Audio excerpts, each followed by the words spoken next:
Paglalaro ng iba't ibang uri ng contact sports, mahigpit pa rin ipinagbabawal ng otoridad dahil sa banta ng COVID-19.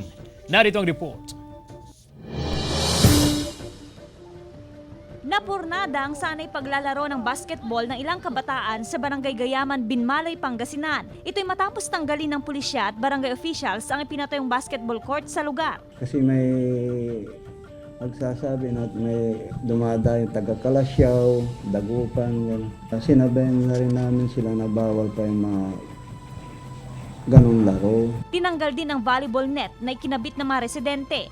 Bawal na rin maglaro ng basketball sa bahagi ito sa barangay.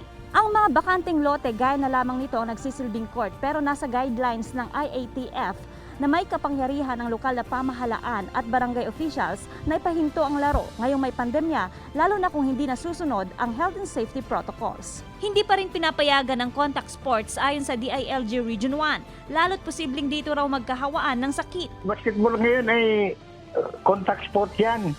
Okay. Hindi mo mai-ensure ang social distancing dyan. Ay kahit ang private ang lote kasi nga, ay, yung maglalaro, makukontrol ba nila yon? Hindi, di ba? Kasi ang concern doon, hindi yung facility, kundi yung susceptibility ng mga tao na maglalaro. Maaaring arestuhin, pagmultahin at mag-community service ang sinumang maaktuhang lalabag sa ipinatutupad na panuntunan ng IATF. Kasama si Henry Duminsil, Joan Punsoy, Balita Miyanan.